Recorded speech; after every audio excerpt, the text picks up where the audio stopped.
بسم اللہ الرحمن الرحیم۔ نماز، اللہ کے نبی صلی اللہ علیہ وسلم ان کی حدیث ہے کہ نماز میری آنکھوں کی ٹھنڈک ہے، اور اللہ کے قرآن میں اللہ نے بار بار فرمایا کہ نماز کو قائم کرو، نماز کو قائم کرو۔ نماز واحد راستہ ہے کہ اللہ سے آپ ڈائریکٹ بات کر سکتے ہو، کیونکہ نماز میں جو بھی آپ پڑھتے ہو وہ قرآن پاک ہے، اور قرآن پاک کیا ہے؟ اللہ کا کلام، یعنی کہ اللہ کا کلام جب آپ نماز میں پڑھتے ہو تو اس کا مطلب یہ ہوا کہ آپ اللہ سے بات کر رہے ہو، اللہ آپ کی بات سن رہا ہے۔ تو اسی لیے اللہ کے نبی صلی اللہ علیہ وسلم ان کی حدیث ہے نا کہ نماز اس طریقے سے پڑھو کہ یا تو آپ اللہ کو دیکھ رہے ہو، یہ نہیں تو یہ ذہن میں رکھو کہ اللہ آپ کو دیکھ رہا ہے۔ تو نماز کو ایسی نماز بناؤ کہ فرشتے بھی کہیں کہ واقعی اللہ یہ تیرا بندہ صحیح نماز پڑھ رہا ہے۔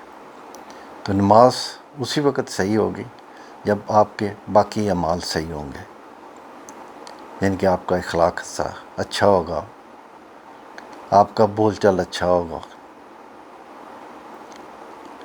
تو نماز یہ نہیں کبھی پڑھ لی کبھی چھوڑ دی، نہیں۔ یہاں تک میں نے دیکھا ایک حدیث ہے، چلو کچھ کہتے ہیں وہ ضعیف ہے، لیکن میں تو نہیں مانتا، لیکن چلو کہنے والے کہ اللہ کے نبی صلی اللہ علیہ وسلم کہتے ہیں کہ جس نے جان بوجھ کر نماز چھوڑی وہ واجب القتل ہے۔ دیکھیں کتنی سخت وعید ہے کہ جس نے جان بوجھ کر نماز چھوڑی وہ واجب القتل ہے۔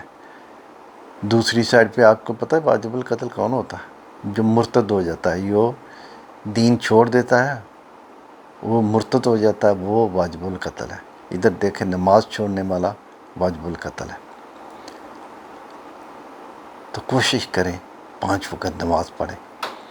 نماز واحد طریقہ ہے کہ اللہ سے آپ مانگ سکتے ہیں،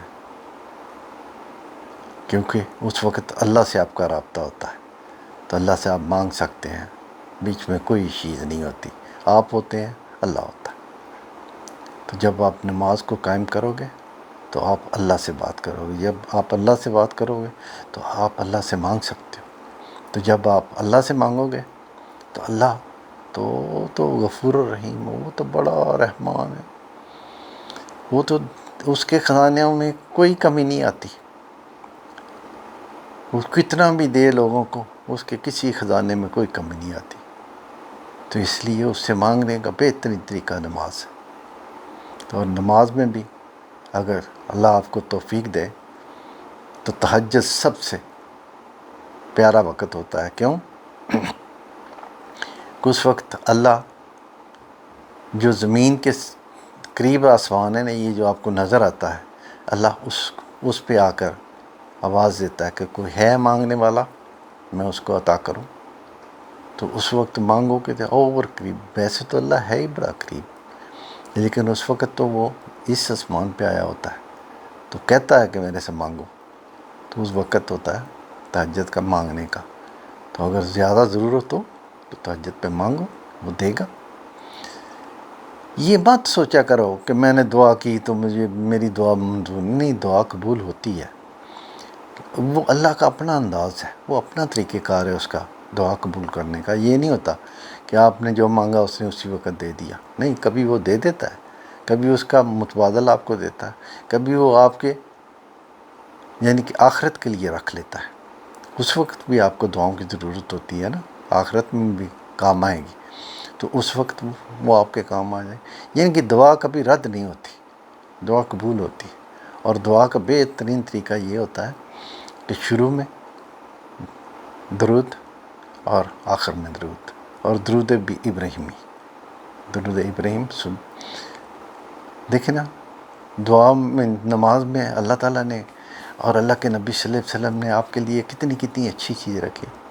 یہ دیکھیں کہ تسبیح فاطمہ، یعنی کہ آپ سب کو پتہ ہے کہ 33 بار سبحان اللہ، 33 بار الحمدللہ، 33 بار یا 34 بار اللہ اکبر۔ تو یہ کیا تھا؟ حضرت فاطمہ رضی اللہ عنہ آئی تھی اللہ کے نبی صلی اللہ علیہ وسلم اپنے والد صاحب کے پاس کہ مجھے دیکھیں میرے ہاتھوں کو چھالے پڑے ہوئے ہیں کام کر کر کے، مجھے کوئی لونڈیاں آئی ہیں، مجھے بھی کوئی دے دیں کام کے لیے۔ تو اللہ کے نبی صلی اللہ علیہ وسلم انہوں نے کیا کہا، کیا بیٹی میں اس سے بھی افضل چیز نہ آپ کو دے دوں؟ تو انہوں نے بولا ٹھیک ہے۔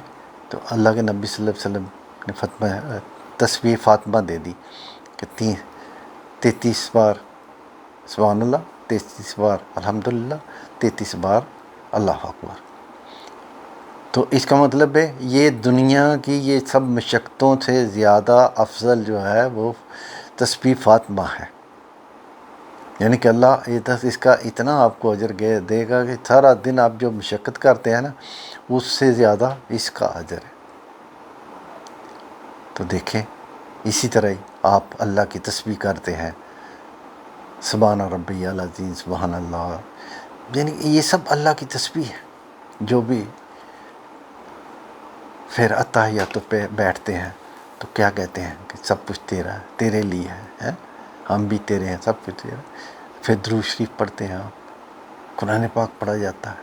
تو نماز میں ہر چیز ایک سے ایک بڑھ کر ہے، تو نماز کو قائم کرو۔ اور مانگنے کا سب سے بہترین وقت طریقہ نماز سے مانگو، اللہ آپ کو دے گا۔ لیکن 5 وقت نماز کو قائم کرو۔ اگر 5 وقت کی نماز نہیں ہے تو پھر آپ کی دعا بھی نہیں ہے۔ تو اگر اللہ سے مانگنا ہے، اپنی مشکلیں دور کرنی ہے، مصیبتیں دور کرنی ہے، پریشانیاں دور کرنی ہے، تو نماز کو قائم کرو۔ انشاءاللہ اللہ آپ کے سارے کام اپنے ذمہ میں لے لے گا، اور آپ کو آرام بھی ہوگا، سکون بھی ہوگا۔ تو اللہ تعالیٰ ہم سب کو 5 وقت کا نمازی بنائے، آمین۔